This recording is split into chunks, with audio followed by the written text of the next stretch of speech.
I have a little game that I like to call Rapid Fire. Rapid fire. Oh no. Oh, it's the woof. I'm gonna fail. No, it's fine. All right. No, you won't. So, the first thing that comes to your mind Okay. for Stargate. Favorite villain? Oh, well, the Wraith Queen. All right. Yeah, she's awesome. The writer whose scripts you always looked forward to? Oh, probably Carl Bender because he loved writing for Weir. He did. He really I enjoyed love writing Before for I her. Sleep. Oh, yeah, he liked writing for women a lot. I like Carl. One trait you share with your character? Oh, gosh, I wish more. I wish I had some of her smarts and discipline and focus. I think a belief in humanity.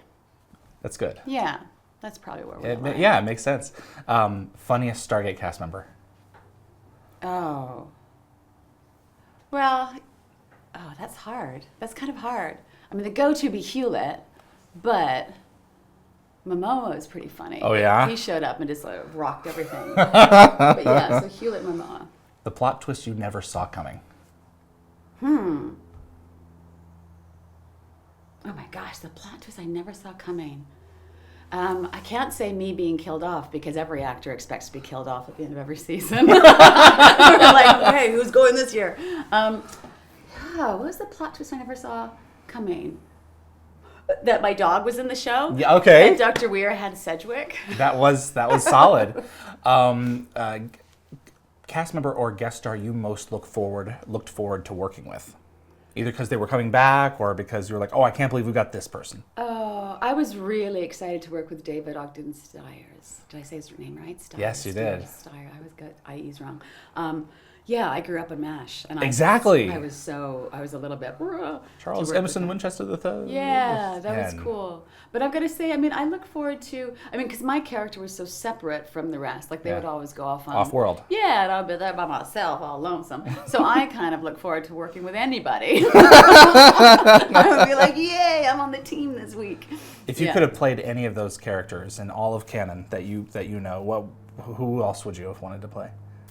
Oh, probably Daniel Jackson. Yeah? Yeah. They're kindred spirits. They kind of are, and I like that. I like that. Yeah. To play somebody who believes in humanity and has that curiosity. That or Rachel or Jason's character.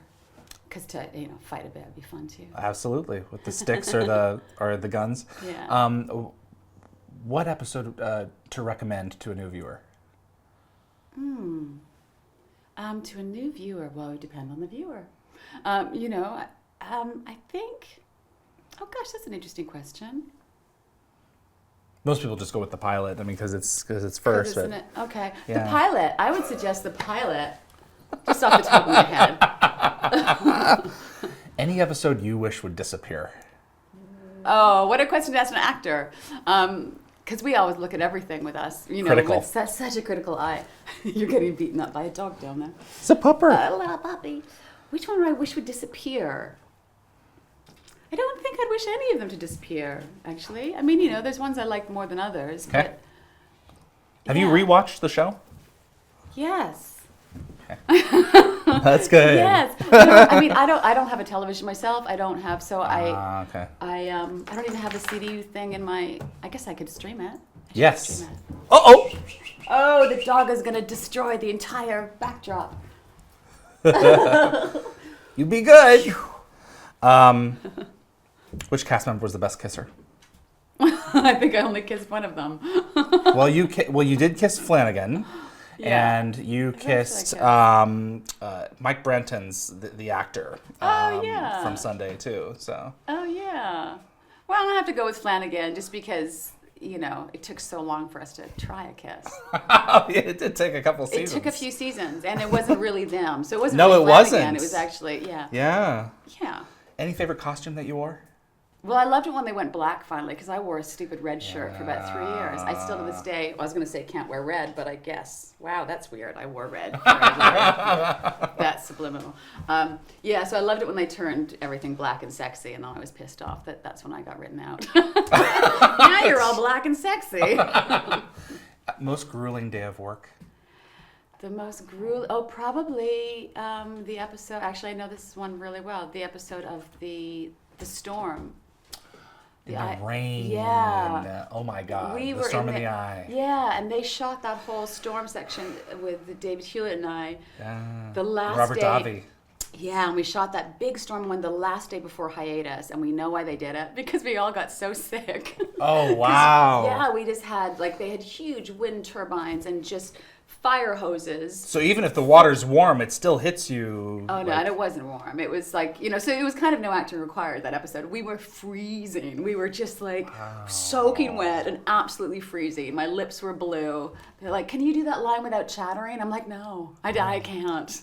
It's extraordinary to look at. It was really cool. You guys really pulled it off. Well, we didn't pull off anything. We were just reacting to the world. What script could you not put down until you were done? Until it was done? Oh. Was not put downable. That's the one which I wish I could give a better answer, that I think my memory might fail me on that one. Okay. All actors were like, oh, this one's about me. Yeah. So you have a little bit more engagement. I was really surprised when Paul McGillian's character, when Beckett was written out. And so that episode, and it was such a different episode too. So Sunday. So I think that one surprised me the most. So I probably was whipping through it going, what the heck is happening? That's also the one you went on the date. Yeah, it was all this sort of parallel universe stuff. Very different. Yeah. Absolutely. Yeah. And should the Stargate program be disclosed? Yeah. I believe in transparency with everything. Yeah, I think it should be. Cool. All right. Well, thank you for your time. No. Out of here, dog. That's Next. funny.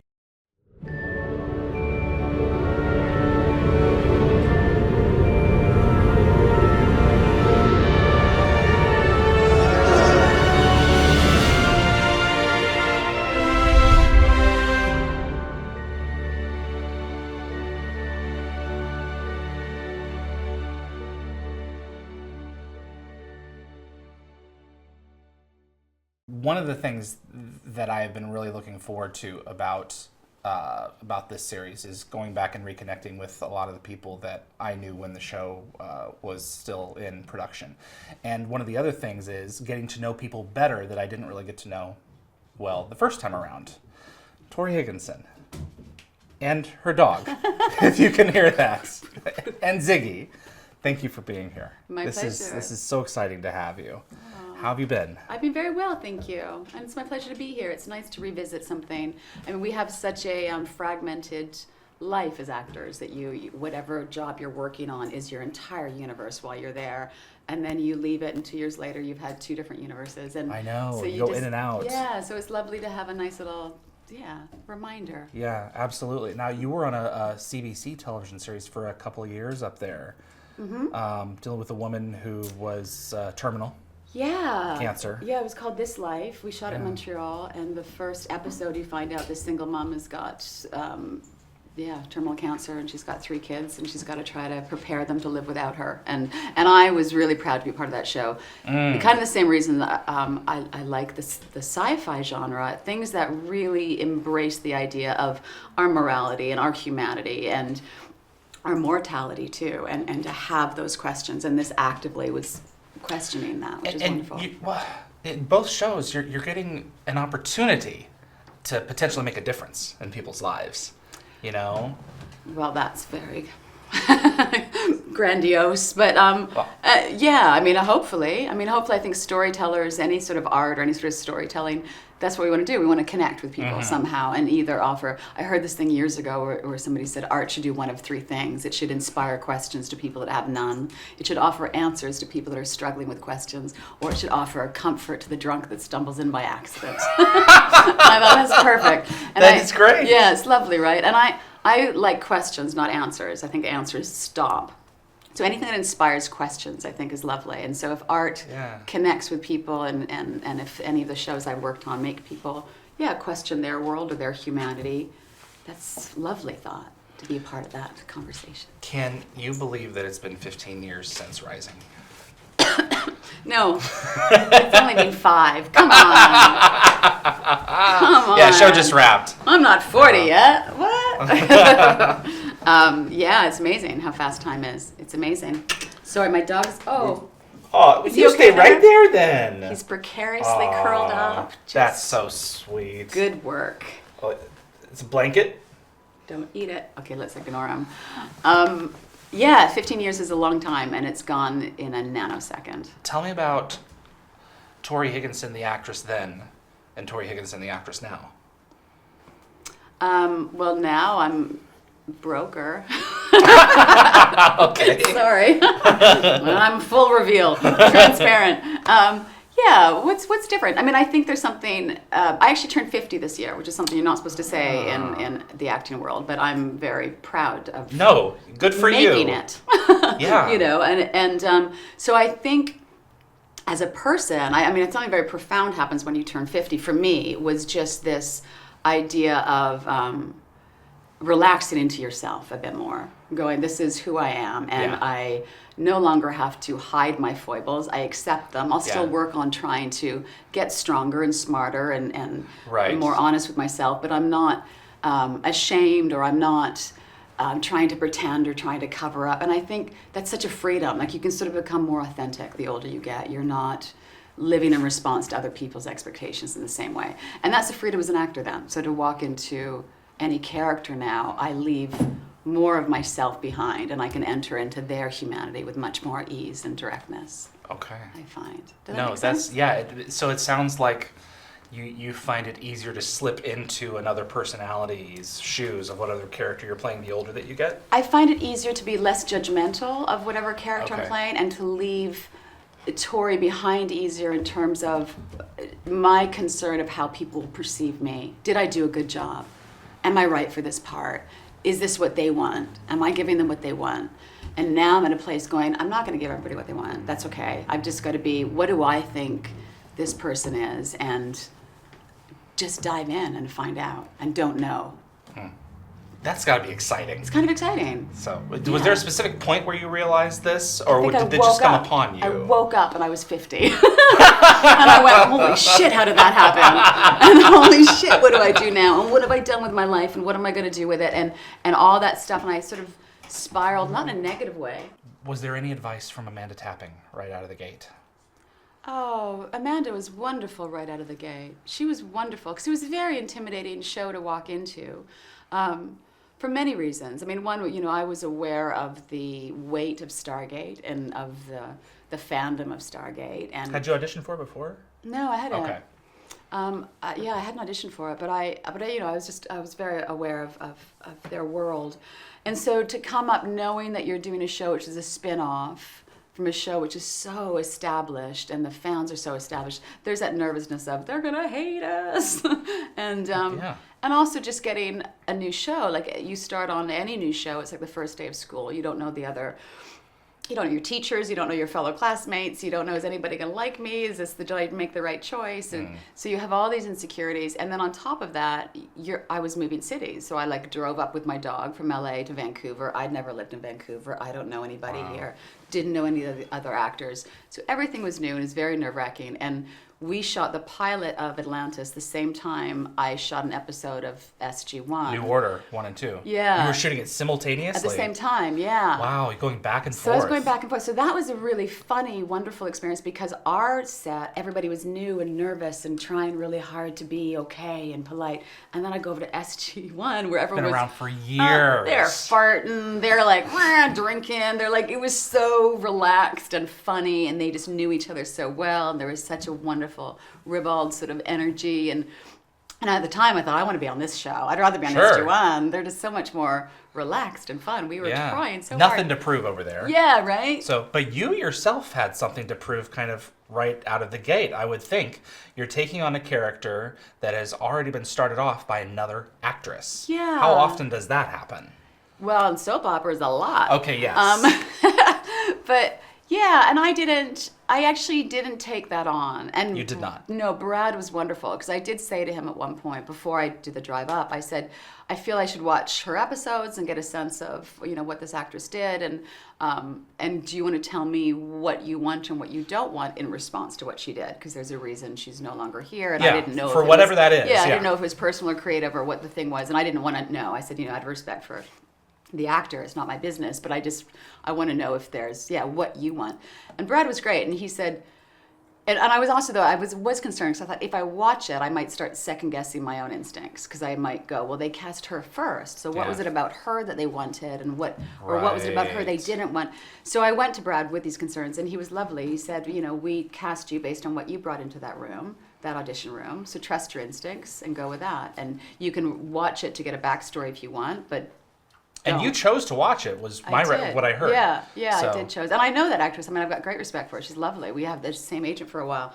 And we are apples and oranges. We are so different. So when I watched her, I went, well, there's no way all I can do is go in with what my interpretation of Weir is. Absolutely. I'm a big continuity hound, so a lot of us, we go in and we watch like all the little differences and like name changes and even the colors of the lasers and all those kinds of things. And you step in, and I just always wanted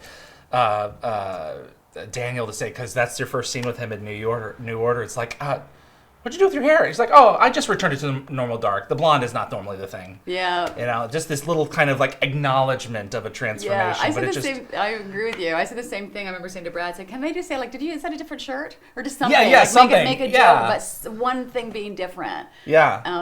But yeah, I think they just wanted to. I think the transition was. I think that the transition was pretty good, and you had so much dialogue in both of those episodes. Really a New Order, because it's really a lot of it is meeting with an alien race who's coming to negotiate with Earth. There's a lot of material there. What was the relationship with Shanks like?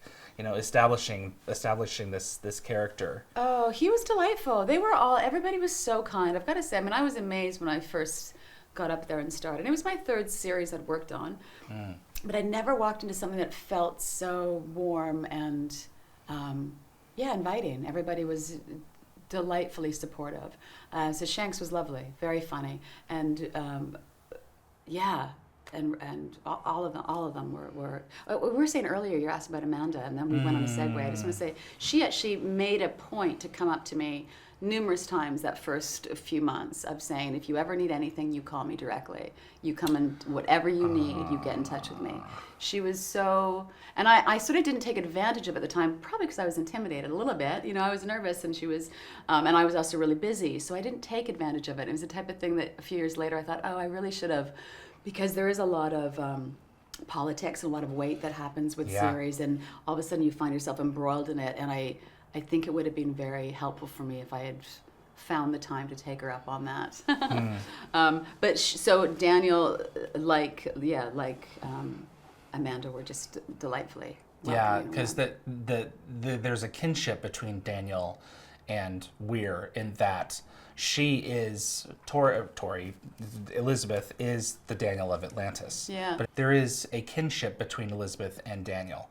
It's one of the reasons I think that you're put together in New Order 1 and 2, or New Order Part 1 at least, and that they're both the thinkers, they're both the philosophers, and they're the ones who examine a situation and say, is this right or is this wrong? Except in Elizabeth's situation, you had to be responsible for an entire expedition of people. That's a very different weight as opposed to what Daniel had.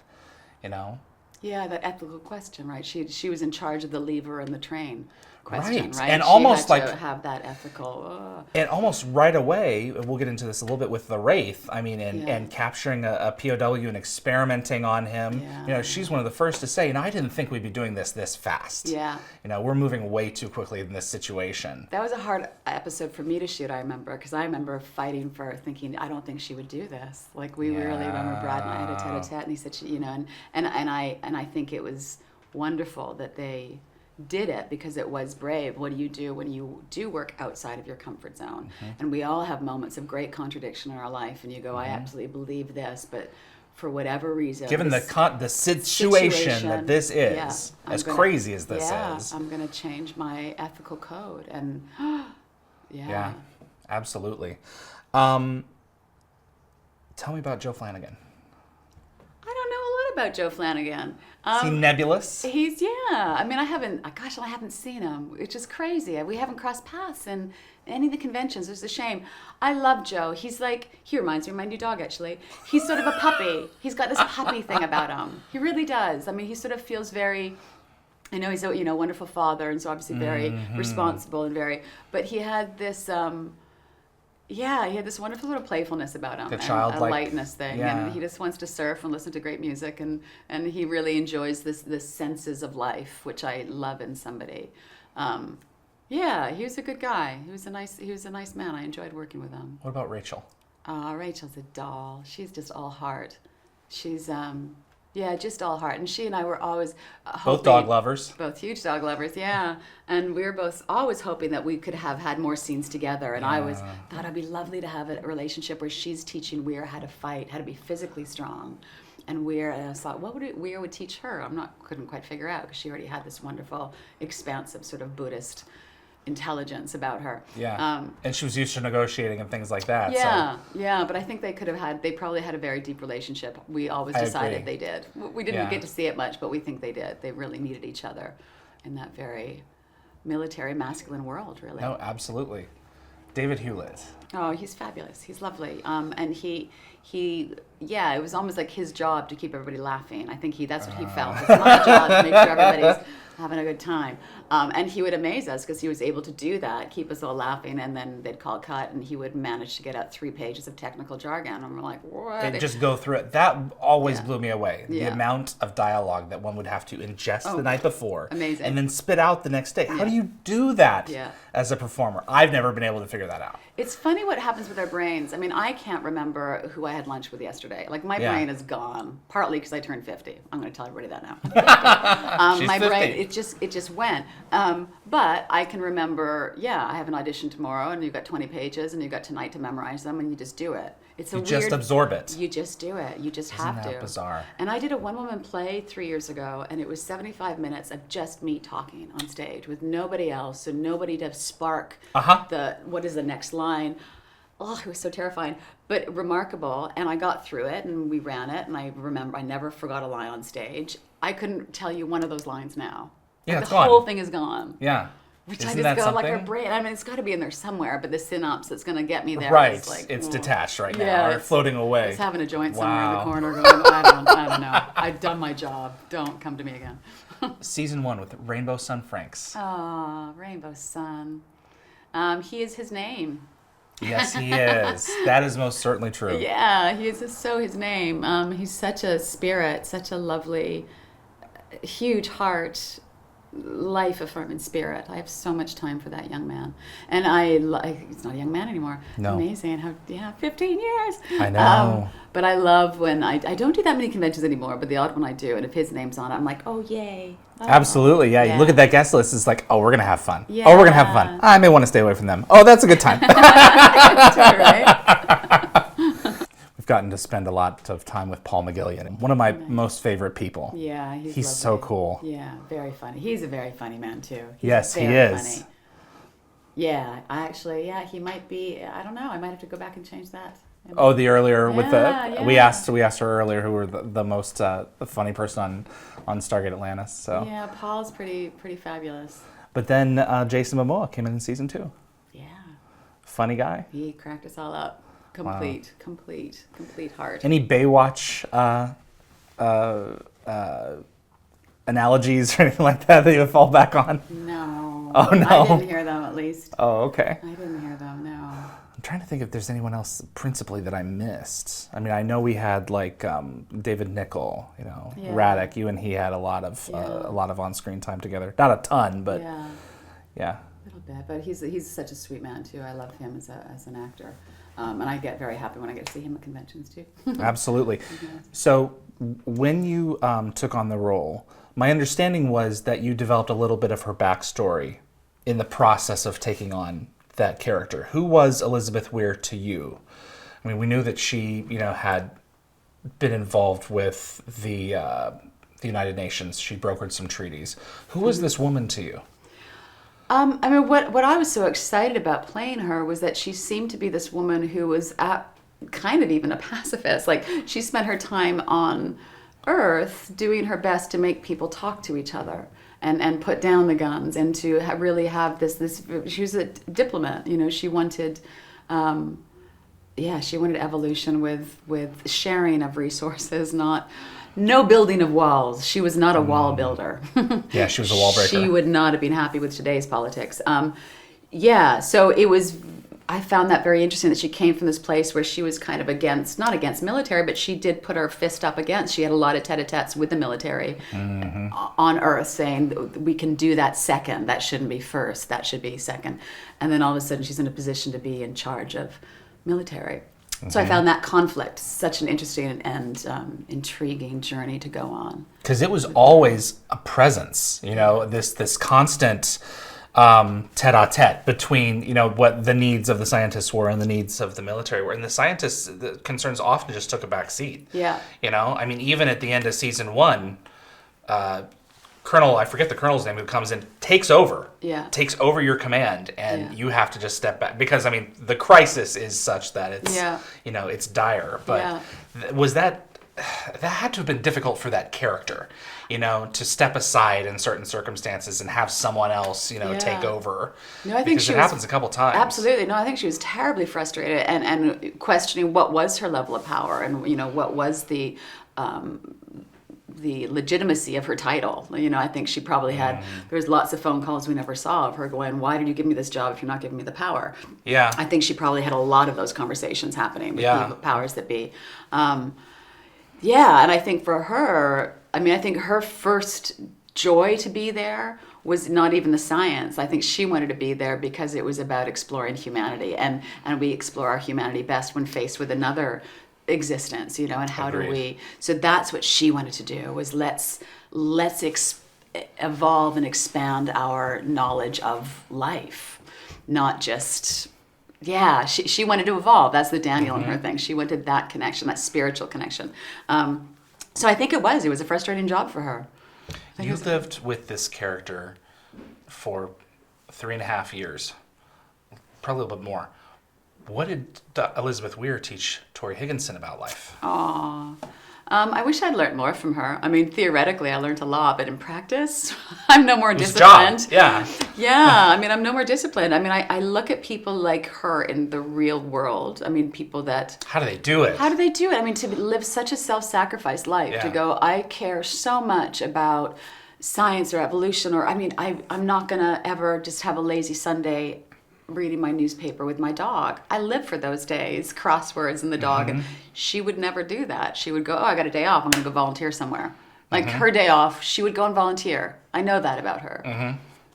Yeah. I don't volunteer as often as I'd like to. It's interesting because, we see her come home. There's a 2-part episode called The Return where the ancients come back. Oh, and she's so depressed. She's so broken from the experience that, she's ordering pizza and, the house is a wreck and Carson pays her like a house call and he's like, I've never seen this person before. Yeah, in her dirty sweats. Yeah, so it's so different, know, and it was hard to see her that way. Yeah, she'd never been like that before. No, she had lost her goal.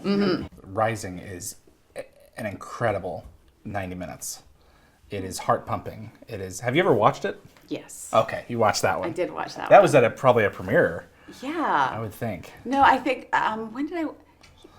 Yeah, I think we all watched that one together. We actually, right after we'd done Comic-Con, we we got together. We actually watched Galaxy Quest, and we also watched... And everyone's I'd never seen Galaxy Quest, and everyone started laughing. And we'd just done the first Comic-Con. That was my first convention. And everyone was laughing, and I started crying. I'm like, this isn't funny. This is our life now. I went, oh no, this is our future. We're going to be whisked away in an alien spaceship in 5 years. Yeah. Someone's going to have copied Atlantis, and I've got to play this out. I don't know how to negotiate with life-sucking aliens. Right? What am I going to do? That's funny. Did any of it turn out that way? Well, the convention world is represented pretty honestly, I think. Fairly accurately in Galaxy Quest. And when I first started doing it, I hated conventions. I really hated them. You did? Yeah, I found them uncomfortable. I find celebrity uncomfortable, though. I don't believe in it. I think it's a strange thing. So I didn't get it. And then the longer I did it, now I love it. Because I come from theater, so I like knowing my audience. You never get to see your audience as a television you don't actor. get to see them, and you don't know how they're. Which is what you do it for, I'm sure. Yeah, that's the you dialogue. do it for them. That's what's exciting is that sort of give and take of an audience and the story you're telling. You want to know how the story you're telling lands and how it has resonated and if it resonated the way you thought it would. And so I love the conventions now because you get to have that dialogue. What was your reaction to watching Rising? I mean, the production value is just extraordinary. The visual effects are amazing. I got to walk on your sets, and I got to hold and sell a lot of these props, and it was exquisitely well done. Was it ever intimidating? Yeah, well, when I first worked on that set, that very first day of work, I was intimidated like mad. It looked like a sort of Frank Lloyd Wright building almost. The architecture was so stunning, and it was just this massive. And it was interesting because SG-1 was all like dark corridors. It's underground. We were like, whoa, sort of like an opera set. We would always laugh thinking the Gatrium. Yeah. Yeah. And it always felt like we should have some kind of musical choreographed dance number down the stairwell. You're always trying to make. How can we make this into a musical? This episode should have a chorus. Oh, that's funny. But it was intimidating, but in the best way, in the way that you went, oh, we've got to rise up to meet this. We've got to rise. Our performances have to rise to meet this production. In the city that's just come out of the ocean. Yeah. That's funny. Right. Almost right out of the gate, the connections between a lot of the characters become pretty apparent really, really quickly. Weir has an argument with Shepard on the balcony out there about going in and rescuing the people who have been left behind. And she's having to establish the fact that, you work for me, but even though, your boss has now just been captured by these life-sucking whatever they are, I can see where you're coming from and having to feel that you need to go and get him back. It was an interesting dichotomy that later came about with Stephen Caldwell when the Daedalus showed up, and that trio of trying to manage the situation that continued to thread its way through the series.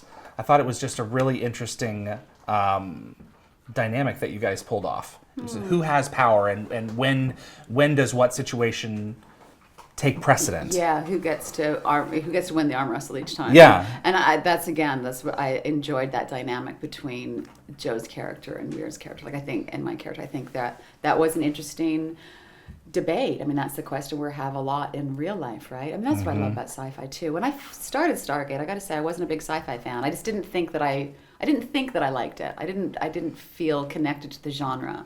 And I realized afterwards that, oh no, there's a lot of stuff in the past I've watched that was sci-fi. I just didn't consider it sci-fi. Yeah, I didn't consider it that label. Yeah, but it was a learning curve for me, the Stargate thing. And what I learned, I just fell in love with it. I fell in love with it because it does force all those big questions. It's a lovely platform to explore these big ideas and these big questions, the big ethical and moral questions, without it ending in a gunfight. Absolutely. Now, did that come about as your realization that of the significance of the material as you were working through the material, or was that after Stargate? It was kind of during. To be honest, I probably learned most of it through the conventions, through the dialogues with the fans. I think the dialogues with the fans is what made me evolve my perception of that. Yeah, you're seeing what has resonated. Yeah, and then we do Q&As, and I find it so interesting because most of those Q&As that you do at conventions we are talking about big ideas. We are talking about ethics. We are talking about philosophy. We're talking about religion. We are talking about community. We're talking about the things that matter. Yeah, these big. So I just dive in. That's all I want to talk about. I don't want to talk about episode 2 or I don't know the specifics. I want to talk about the idea. What does that mean to you as a human? And so that dialogue with the fans got me, really educated me to what sci-fi was about. I don't want to belabor the point, but the last bit of this was with you had an actor by the name of Ben Cotton who played the character Kavanagh. Oh gosh, and I see. Yes, and time is running out. A puddle jumper is stuck, and people are about to die. Yeah. And you've got this guy who it's all about him, and you threaten to put him off planet. Yeah. That is a great Weir moment. It's a surprising Weir moment, right? A little bit? Yeah. Yeah, I liked it. And when you realize that she's not kidding. Yeah, yeah. Well, he was wasting time, and he's been so impertinent. Yes. He's so impertinent to her. And I think for her, she's frustrated because she is supposed to be in charge. And then she has military questioning everything she's doing, which is, demoralizing if you're supposed to be in charge and the people supposedly that you're in charge of question everything you ask them to do. And then the scientists start questioning everything she is. So she was just like, who is supporting my decisions here? Right. And I think she had a little bit of an ego response to that moment. But it also... She got her dander up, I'm sure. Yeah, got her dander up. Absolutely. Yeah. The series really takes a big step forward in terms of asking these types of questions with starting off with suspicion, where we capture a Wraith and then we hold him hostage. And ultimately, later on in the season, we end up sacrificing him to an experiment. And you had indicated earlier that there was some question on your end as to whether or not this is something that Weir would do. But going back to given the circumstances of if this were real, what would be the correct response? Yeah. That was a big episode for that. It was put really you right in big. the middle of it. It does. And I still believe, I'm sure Brad and I would fight about it, I still believe Weir wouldn't have done that. Okay. But I think it's interesting when writers make a character do something that is so far away from their natural moral fiber. I think that's interesting. And then the repercussions that happen because of that are interesting. So I'm glad that, he did it and made us do it. But my heart of hearts, the way I think of Weir, I think, no, that was it. She wouldn't have done that. That was a little outside of it. I think, I had a hard time with that one. It really threw me for my understanding of who the character was for her to do that. Well, and if there's any consolation, that race that carried on that, continued those experiments, they were killed. Yeah. So you It saw ended up it. You being saw the it right- coming. Yeah. So it ended up being the wrong thing to do. Yeah. The reasons were correct, but Yeah. going after that, the drug which ultimately destroyed the Wraith caused the Wraith to kill them. Yeah. So she had foresight into that. Yeah. So there was a lot of that in Atlantis. A lot of races dying, to this species. This was Were you intimidated by the Wraith and the makeup and the teeth and they were amazing looking. the leather? The first time, they were like, what? Yeah, I found them very scary looking, which is fabulous. It was so surprising because usually all that stuff happens afterwards in the CGI. Yeah. And that's always the leap of faith you have to make as an actor when you first start working on a show, which is very CGI focused, is that because before you know how good and how big that Right. budget is, you're like, I've got to have a reaction to this, and I don't quite know what I'm reacting to because I haven't seen it yet. So if I do a huge reaction and then you guys just do this small explosion, I'm going to gonna look like be- an idiot. And if I do this like no reaction and you guys do this huge thing, I'm going to look really sort of callous. So it's this weird sort of getting to know. And then once I saw Rising, actually, I very quickly went, oh, you guys are doing this beautifully. So now you just know to Absolutely. trust it and go big and go home. The first season, you're cut off from Earth. So the rest of the series, there was access, to back at home. Was there a different vibe after the season 2 had started in terms of the communication, the options for storytelling? Because in season 1, you're basically lost at sea. Yeah. Oh gosh. I mean, it's funny. I don't. Yeah, that'd be, I think, more of a question for the writers. I mean, Okay. because for me, we just respond to the world that we're given. Okay. I do feel like once there was access to Earth, there's a layer of what's the word I'm looking for? Like tension that's taken away, because if you're absolutely isolated, you've created this tense world. So then they had to create tension in different ways. With the IOA and all, Yeah. now there's a government, Yeah. governing body now in charge of you and Yeah. looking at you under a microscope. Yeah. So Woolsey, Robert Picardo. Yeah. Right. Oh, Picardo. What a Oh, I love him so much. great dynamic. He's a cool guy. He's such a cool guy. But in season 1, we did get to see a little bit of Weir in hallucination. We saw Garwin Sanford, who was her fiance, Simon. Yeah, So, and that's he had taken Simon. care of Sedge. So, I know. which was that something that you would have chosen for her to have a gentleman back on Earth, or was that something that No, the writers just did that. And I Okay. thought it was a really interesting choice, like, because who would choose, like, to me, it made... Left him behind. It told me a lot about how she felt in the relationship. Like, I No, kind of feel absolutely. like, because if it's a one-way ticket, you're making, not come back. my job is more important than my relationship. So she made that choice there. Yeah. And that's another way Weir and I differ. I would not have left my dog. She's got to come with me. But yeah, sorry, what? No, absolutely. It's funny that you bring that up because I was a big proponent of bring Sedge to Atlantis. Really? There's no reason she couldn't fit on the There's Daedalus. no reason she wouldn't have fit and in bring there. her out. And Martin Garrow, I think that something was in the works for like a couple of days, and then he came back and said it's just not going to happen. I remember the exact circumstances. It was Really? like, there's no reason that the dog can't be there. It'd be fabulous to see the dog in the You know? background walking around. Absolutely, just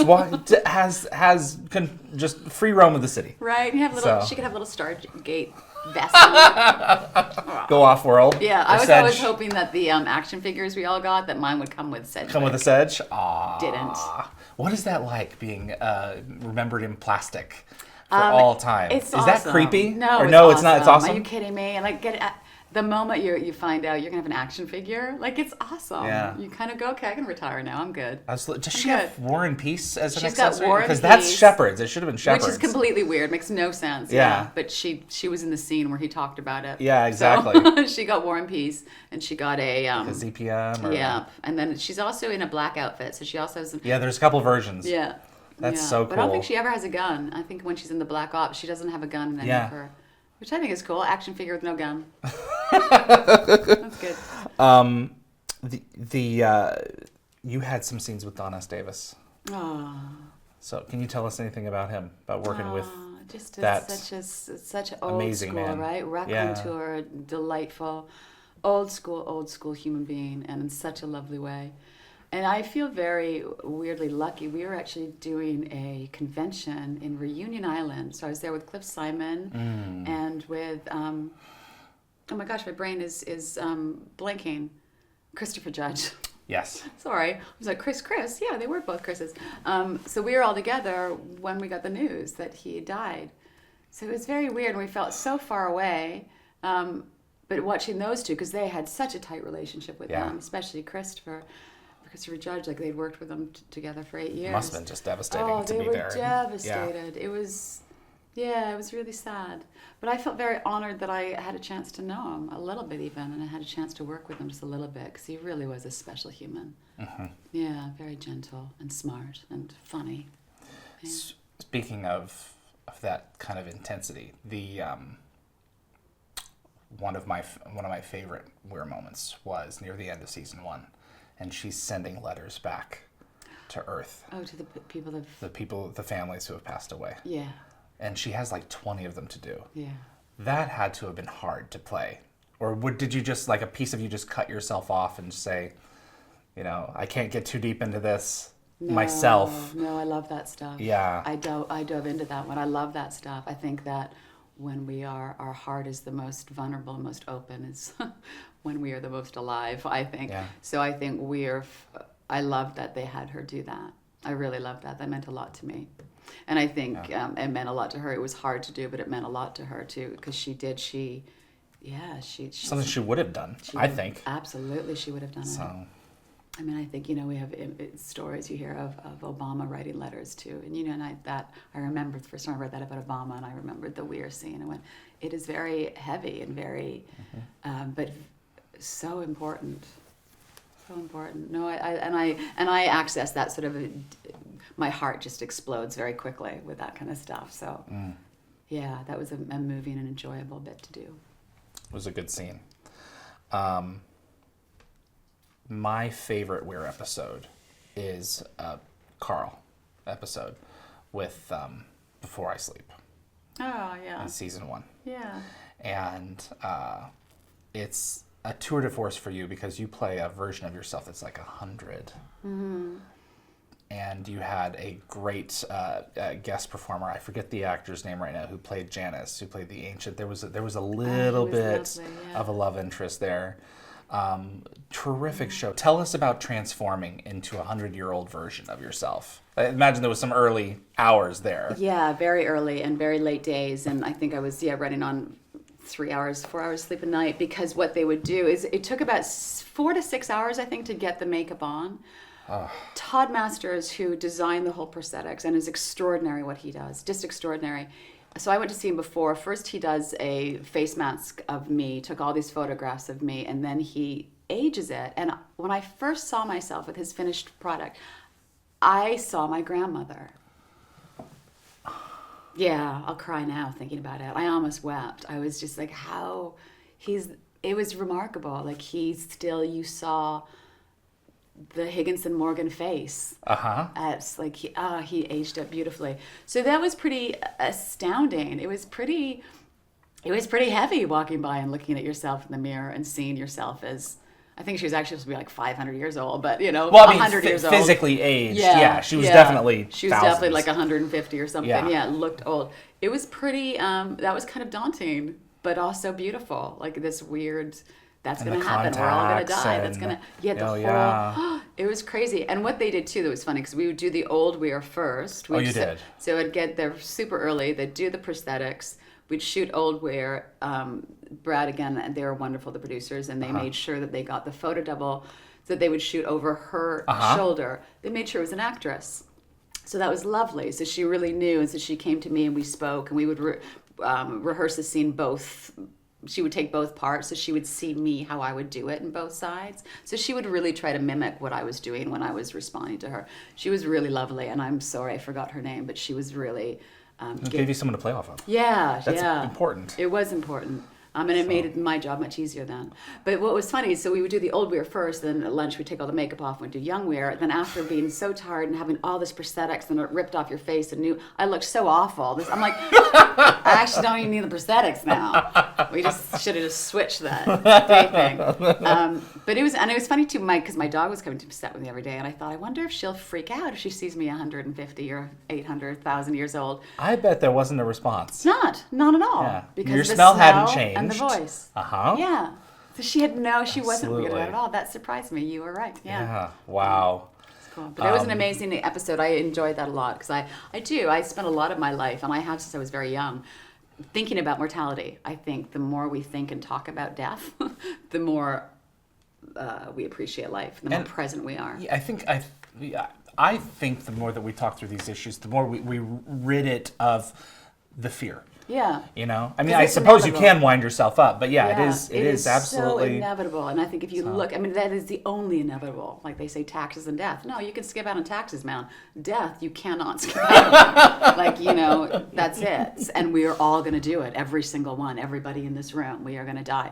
And we live in a culture that we just don't. We put it in a box and put it away. Like we don't even put makeup on it so it looks You're normal. 50? Oh, no. Lie about your age. Yeah. No, man. Celebrate your age. Are you kidding? You made it to 50? How many people didn't make it to 50? So we live in this weird culture that way. And I love it when art makes us look at that, look at our mortality, and look at the finite amount of time we have here and ask ourselves, really, how are you going to behave in that time you've got? Did you sleep through the transformation? Did they let you sleep, or were you conscious when they put the makeup on? I was mostly conscious. Like occasionally I might drift off, but on the whole. Now, did you watch yourself disappear, and did the old Elizabeth just come out in the performance, or did you just go onto the set and act that way? Or how much did the makeup inform who you became? Yeah, that's a lovely question. I think it was a really sweet marriage of the two. I mean, because when you're watching it happen, it's not sort of a gradual, like first, there's this weird plastic in my face, and then,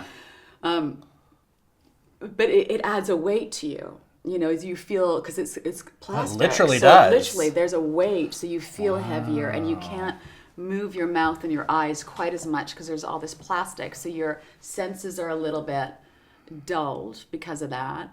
And then you also don't want to move as quickly because you don't want to make sure you mess up any of the glue. So now your physicality is being affected.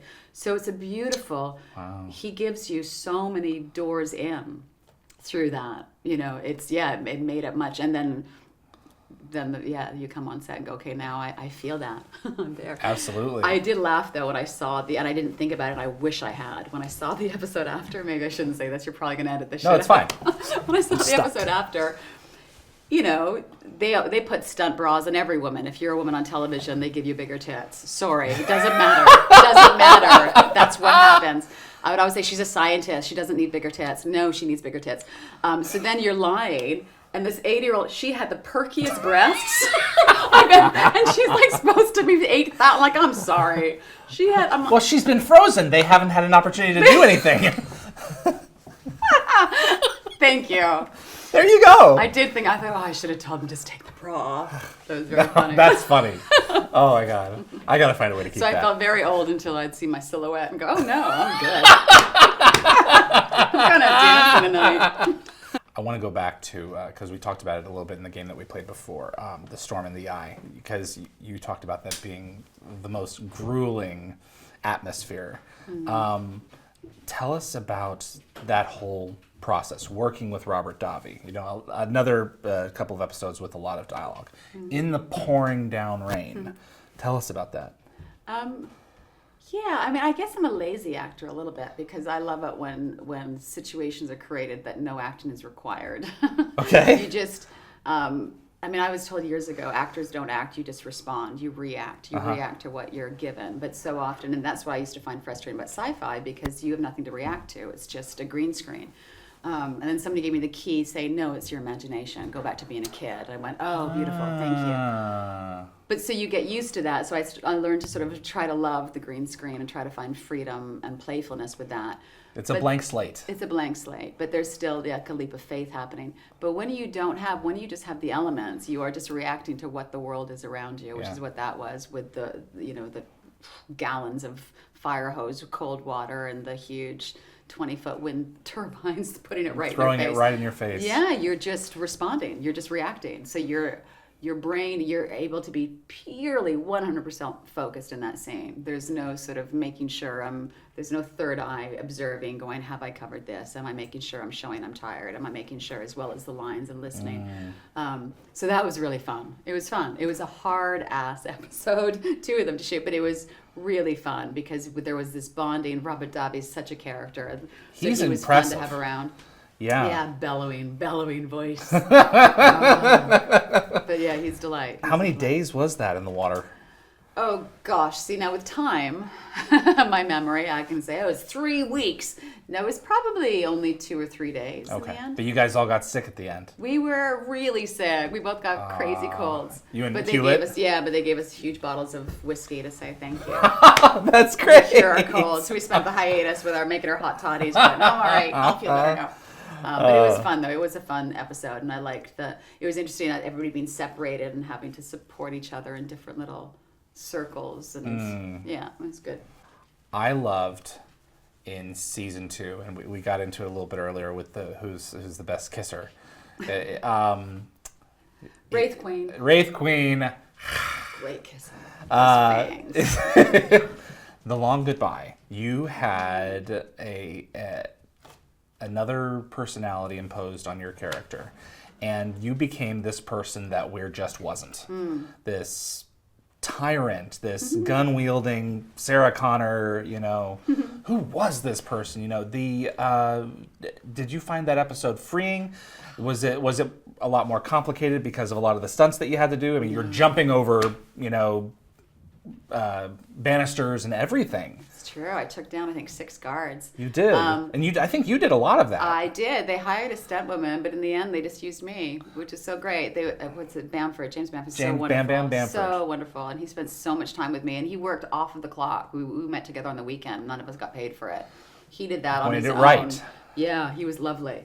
And I wanted to do it as well as I could. I loved it. It was so much fun because I used to do a lot of action stuff, and I'm a pretty physical person, and so I was, I think Weir just isn't in that situation. I was feeling left out, going, I want to go out there and play. So for me, that was just a super fun episode to do. I enjoyed it so much. Just playing cops and robbers and being the bad guy. It's so much more fun being a bad guy. Such a different personality to play as well. Yeah. I mean, not that Weir's not a badass, she is, but this was a badass. Yeah, no, this is a badass without any conscience. Exactly. Weir's a different kind of badass. That's exactly right. Connor Trinier comes along later in the season. These experiments have been progressing. Beckett has been working on developing a treatment to make a Wraith a human again, to take out the Iratus bug. And you capture one and you turn him into a man. And I just rewatched the episode because we're building some new content for the website. And Connor's like, you lied to me. I'm a Wraith. You turned me into something. You took me and you turned me into... Oh, because he forgets he's a Wraith? He forgets. Yeah. Oh, I forgot What makes that. you think you can do this to me? Yeah. I'm getting tingles just thinking about that episode. Yeah. I think that was another Carl script. Oh, I should watch that episode. 'Cause That one was is such good. An interesting dialogue. It's such an interesting query and question. And what do you do? Yeah, I mean, to simplify it, we get rid of parasites every day in our bodies, right? Right. So we're killing off entire strains because in our brain, that's not a life form that's worthy of us. Mm-hmm. But when you have a life form that, to your knowledge, all it does is destroy your form of life. To our knowledge. We don't know them that well. All of our decisions in life only ever come from what knowledge and information we have and what perspective we have. And that's what's so interesting with sci-fi, right? Because you don't know. We think, it's that great New Yorker cartoon, right? The 6 and the 9, one person standing in front of 6. Until I walk to where you are absolutely wrong. This is a 9 I'm standing in front of. But the broader context as well. Yeah. Is that a 6 or a 9 in the broader context? Yeah, but until I move over, I don't know. And I am absolutely right in my knowledge that this is 9, and I'm absolutely right in your knowledge that you are wrong. Mm-hmm. But what do you do? All we have is the information, the perspective we have. I think in a case like Stargate, it allows us to simplify the story so that they can contain it in 44 minutes. Yeah. This is a species that was created by a life-sucking parasite, and all that they do is eat other humans. I think it would be more scary if they actually ate them.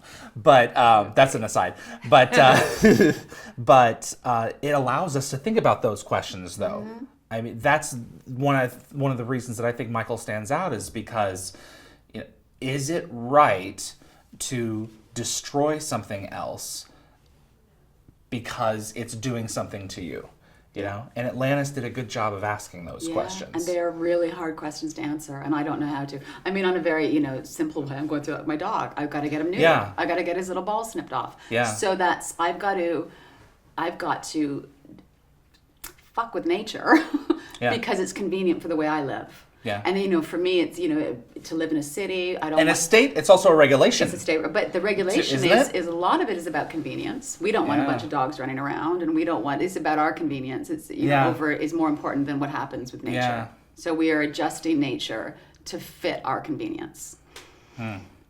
And and I know I'm going to get my dog neutered, absolutely. But I'm going through this struggle with it, going, gosh, I feel like, I don't have. No, we should. We should ask those kinds of questions. Yeah. So and sci-fi does it in that big thing. So Michael, did we have a right to try to destroy the Wraith? We walked into their world, so. We did, and we woke them up. So now, I don't know the answers. Yeah, I love. But the I think questions. it's important that and that's exactly getting back to that. It's important to ask those questions. Yeah. And he continues to be a parasite on through season 5. Yeah. He takes over a lot of the galaxy. So a lot of those things that got started. Jeez. I got kicked wow, out girl. They're on their own now. Go, Michael. You got your ass blown back. Did you do that ratchet pull? No. You did not do that one. I did not do that. No. That was it. See, it's still in there. That was extraordinary to watch her do that. Oh, so you did see it. Oh, yeah. Yeah, because I ran right up to that, and then they would cut. The Wraith began to change as a species after what had been done with Michael. They start directly influencing other hives by trying to turn them into people. Did you find the direction of the show more precarious in terms of like the kinds of subjects, the darker tone of the subjects that came about as the show evolved, or do you think that it maintained its lightness and its fluffiness pretty as a balance as well? Because there were a lot of those episodes where like you have like the game episodes, which were fun, and then you have other episodes where we're annihilating whole civilizations. You know, do you think that the show struck a pretty appropriate balance? I think it did. I think that's a lot of its appeal. I think that's a lot of where the fandom it gets so attached, because it does seem to do both at a nice balance. I know when the universe came out, they chose to go more dark and less light, and I know that the Stargate people, there was a big reaction to it. Yeah, they want that balance, and sort of the joke, because we, you know, as actors, we want to be dramatic and give. So we would always go to Brad and those guys, go, we want to be more like Battlestar, like give us something dark and. But they're like, this is the franchise, and there's lightness, and there's got to be this irreverence, and there's got to be this. So when they went to Universe, I remember for the actors, we sort of looked and went, oh, they went dark, and we would have preferred to be a part of that in a weird way, but then recognizing, but that's not the show. The show, the reason it's loved so much is that balance of irreverence and that balance of playfulness. And so I think they did a great job. I mean, I think, you know, SG1 is the one that created that fabulous balance. Yeah. And they did it so perfectly with those actors, the way, I mean, the ire of Richard Dean Anderson is just delightful. Absolutely. The wryness, I suppose, is what I mean more than ire. Yeah, the wryness of him. So they did it so beautifully. Yeah, so I think they kept true to it for Atlantis. They kept true to that balance.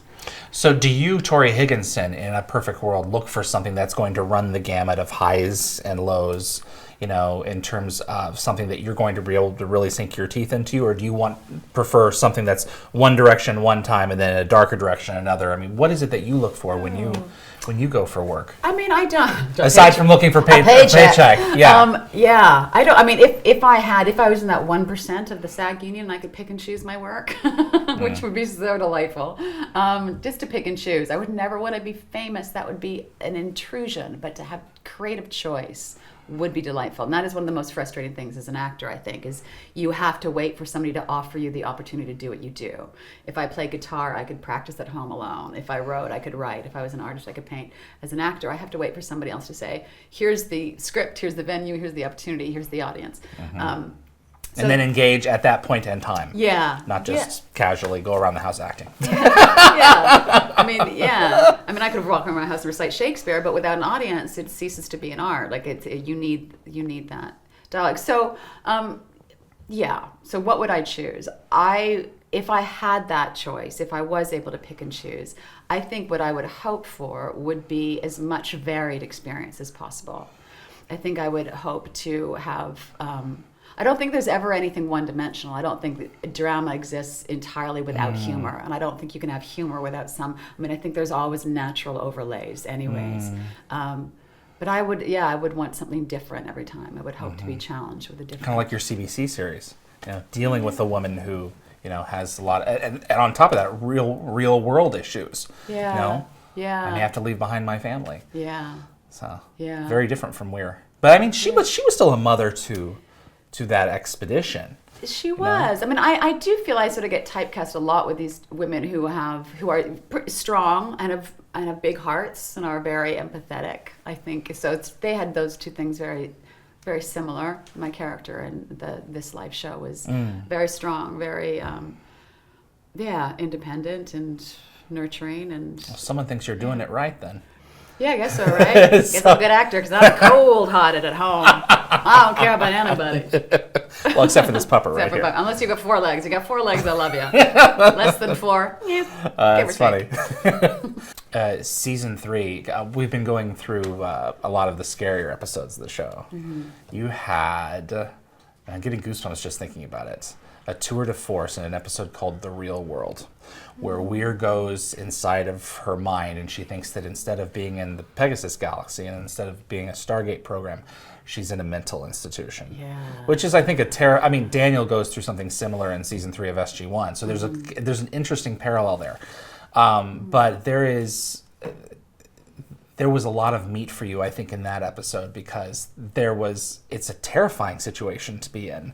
And a lot of the imagery was very dark and creepy. Do you remember anything about filming that episode? Oh gosh, I had that was an amazing episode to shoot. I mean, as an actor, it was so, the concept was so immediately accessible, right? If somebody just came in and told you everything you know is not real, like, that's instant insanity. That's instant. What do I, and everything. All of a sudden somebody just came and all the walls fell down and everything. Losing your mind. Yeah, like it's so this woman who has seen so many things has to take that in as a possibility. She has to, because that's been her whole job up to then, is to look at what seems unreal and to accept it as a possibility. So yeah, that was a really enjoyable and challenging episode to shoot, and I loved it. And I got to work a lot with Richard Dean Anderson, which is always a delight. And Alan Ruck. Oh, Alan Ruck. Who I Two just terrific actors. He's so great. And I just watched him recently in Succession, right? He's in Succession right now. Oh, I've not seen it. Oh, okay. So good. It's so good, and he's so good. He was a joy to work with. Yeah, so it was really fun. I did laugh because I thought, oh gosh, whenever Weir gets sort of Weir-centric episodes, she's acting by herself though. I'm by myself crazy in a room, or I'm acting against my 5,000-year-old self. I'm like, hey, wait a minute, I'm still by myself. But it was nice because it was such a different energy, such a different episode. Most of my stuff is shot in that beautiful Frank Lloyd Wright set. All of a sudden now we're in a sort of haunted, abandoned. Yeah, Stargate mental didn't do home. horror very much, and Atlantis did the most of it later on. So Yeah. there was a big one too, a big horror episode. But yours really, set that tone pretty well. The Jacob's Ladder thing, right? Yes. It had that sort of Jacob's Ladder imagery of absolutely, being held down and being injected, and it's like Bam Bam was one of the guards in That's that scene. right. So always seeing him there is like, just spot Bam Bam in the show. Sometimes he's a Wraith, sometimes he's an orderly. It's so great when he takes part, because you just know you can do anything. Yeah. And you're going to be safe, and you don't have to worry about hurting him. You can. Oh, it's so lovely when You can hurt him. He's okay. Oh, you're perfect. We got a pupper down below right now. It's just stretching and hi. Being perfect. Yes. Oh, it's a good boy. So Sunday was later on in that season, before things wound down for you and your Stargate journey. There was one of the things that frustrated me about Weir, is that she really never did have someone to lean her head on. To confide in, Yeah. And I think that really probably, were Atlantis real, that probably would have been Taylor. Yeah. They probably would have, Yeah. had girls' nights out and things like that. But I wish we would have seen more of her companionship with someone. Yeah. A guy, a gal, whatever. Yeah. Someone where she could say, because it's heavy, what is it they say, the person on the top, the burden is always so strenuous. Yeah. And I think because you couldn't get to know her, I agree with you, and I'm glad to hear you say that, because I felt the same way. I thought we need to see her where she can be questioning herself, and where she can be vulnerable, and where she can be, and we couldn't. She just always had to have this thing of I'm defending my decision, or I'm making, and I agree with you. I think that would have been interesting. Because she's not a perfect being, and it's so easy to look at a lot of these sci-fi series who have these perfect women, they can do anything. Yeah. Sam Carter did get that criticism from time to time. Really? And I think it was I think Weir was a lot more balanced in some respects than Sam, because we did get to see her humanity. There weren't always situations where, I've got the answer. Yeah. And we got to see her confront that a lot. But I mean, interpersonally, I think that the character would have been better served with a little bit more of that. Yeah, me too. I agree with you. And I think it would have been, as an actor, it would have been nice, because it'd be easier to make really bold choices like the Michael stuff if we've seen her struggle with them. If we've seen her personally, what it cost her. Yeah. And you never really got to see what those decisions that she made cost her, because you didn't get to see her in an environment where she was just able to be authentic. And yeah, so I agree with you on that criticism. I think what really came to a head for me in and I'm sure for you as well, with particularly that in terms of making decisions or being subjected to observing decisions that you disagree with. In the final episode of season 3, it's an episode called First Strike, and a decision is made to go and attack an enemy preemptively. But the name First Strike. Yeah. Because we see them building warships against us. We've taken a look at them from high orbit, and we find that they're building ships. And so this race of replicators, which we've had a little bit of a relationship with David Ogden's character, we go and wipe them out. And there is a great scene, and it has almost immediate consequences too. But there is a great scene with you and Taylor and Rachel, where it's like, you know what? If we make it through this, I think I may have to step down. I can't keep doing this. Yeah. You know, there's a problem that comes along. You know, the military takes over and does it. They take over and they act with very little input from you. Yeah. You know, was that must have been very, very easy to play. Yeah. You know, because that's what you had been as we're dealing with.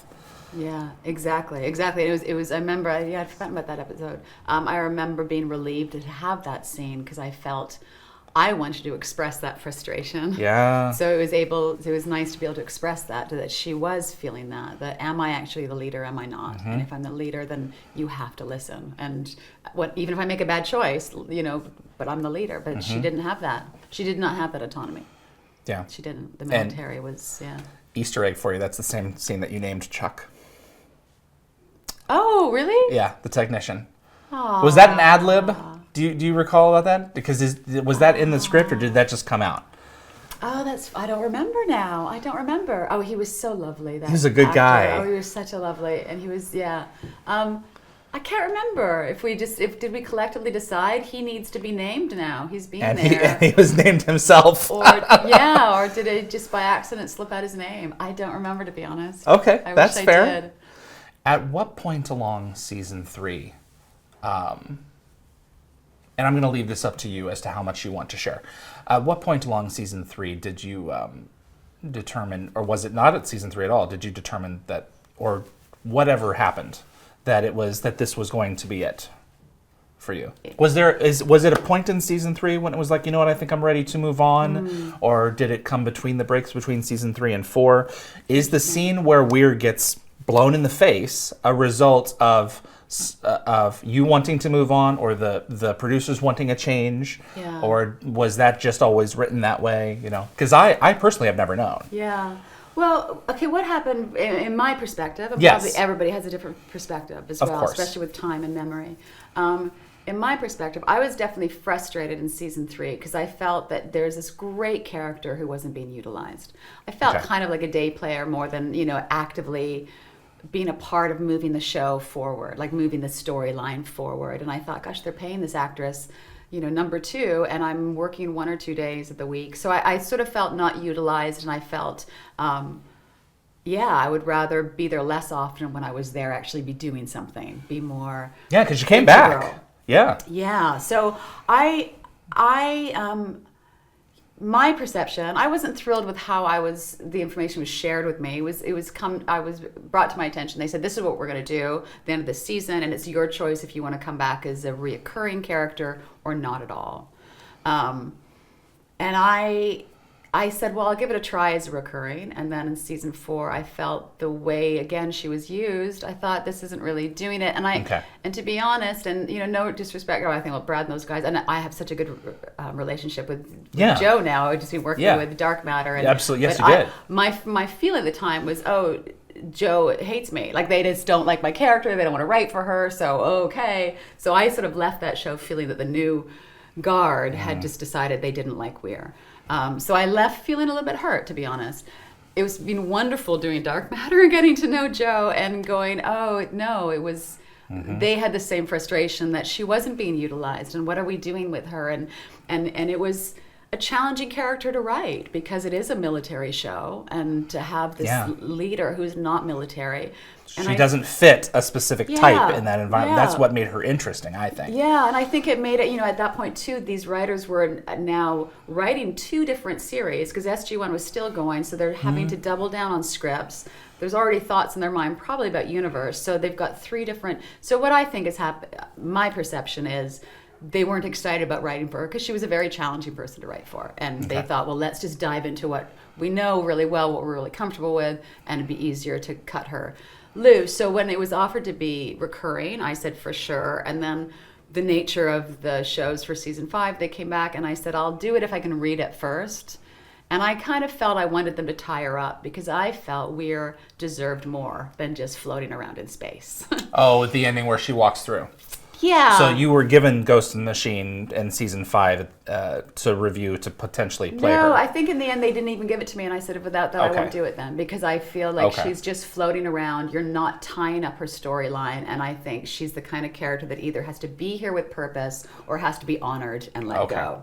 And I didn't feel she was being there with purpose or being honored and let go. So I did finally for season 5 say, I kind of feel you're using her as a carrot for the fans, going, no, Weir's here for the people that love Weir, but there was no real reason for her to be in those episodes. So you said floating around in space, and I'm thinking to myself, in the end, she's literally floating in space. So I was like, was that what you were referring to? Yeah. Okay. No, I loved the episodes that you were in season 4. I thought that it was a noble sacrifice that she's staying behind with the replicators and allowing the others to get away in that jumper. Yeah. It was a strong sequence. And when you came back, it was telling more of those questions of, what are we? Because she comes back, she's not as herself because her physical form has died. And she's part of a group of replicators who are trying to figure out how to become energy and how to become more than what they are and trying to surpass being human or ancient or whatever. And let me tell you something. I had a Stargate party the night that Be All My Sins Remembered 4/11 aired, and we're going and we're watching it and we're loving it, the explosions and everything else, and we think it's over. And there's this little ship that comes through these asteroids or whatever's left of the planet, and you appear in the last moment of that. And I'm still getting goosebumps thinking about that scene. That was so cool and unexpected. It was the most surprising moment out of the entire series. Is that when I'm like got my own spaceship and I'm in like that brown leather outfit? I'm like, bring back she could be evil Weir, she could be anything. Yes. It's time to begin. Yes. That was so cool. Oh. That outfit of yours in that last moment was so cool. Valerie Halverson designed. Oh, wow. Yeah. That jacket. Oh, wow. And I got to sell it at auction. Oh, how cool. Why Isn't that didn't he neat? give us the chance to buy it? Cheeky. Well, it had to go into storage in the had event to, that right? someone needed to reuse Oh, it or that's very reference cool. it. But yeah. That's so, very cool. I didn't quite have her legs, but wish I did. Oh, that's cool. Yeah, I love that outfit. I'm like, really? Really? Yeah. I get to wear this now? It was fantastic. 3 years the of a red leather shirt. and it what was was great. it about?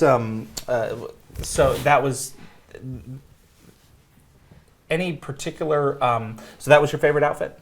Yeah, without a doubt. Okay, I was I trying forgot. to I'd figure actually forgot out. about that until you brought it. I Oh, was really? thinking like the black outfits we did the end of season 3, but I It forgot was about that shot one. very dark on Yeah. camera, and then I saw it in person for the first time. I'm like, browns wow, and- it's so different. It was awesome. So the costuming, the props, any particular gadgets or whatever that stood out to you over the years. Oh, I was just amazed by everything they did. Both those teams were extraordinary. How Yeah. much stuff they had to come up with and how creative they had to be. And Pretty much everything was built internally at that point. Yeah, It was such a well-oiled machine. Yeah, it was amazing. They're an So- amazing group of people. Really, really lovely. Really talented.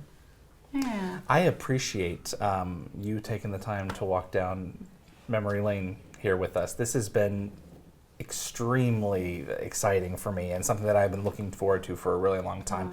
You are such a cornerstone, you and Daniel and only a couple of others, of the foundation of a series which is always trying to tell us, when you read between the lines, tell us about a better way to live and just the possibilities that there are for all of us, if we just listen to one another and that's assume nice. that the other side, may be telling you something that you would want to hear and incorporate yourself. So thank you for taking the time. That's beautiful. That's what you get out of the show. That means that's I do. lovely. Well, thank you. It was lovely. It was lovely to revisit. And to the Little memory fans, lane. to the fans who have been watching you for 15 years, and the cameramen. Yeah, huge thank you to the fans. It amazes me now because, as I said, you're freelance, so I could Yeah. work nonstop for 3 years, and then I might be really scared for 4 years. Yeah. Like it literally does that. Your Ebbs whole and life. flows. And so there's times that as the fans, you go to do a convention and you are unemployed and you are frightened you might not work again, and people are lining up to say thank you for work you did in the past, and it's the most fabulous thing, an amazing thing. I'm humbled by it and so grateful for it. So thank you. And thank you for being here. Cool. I appreciate it very much.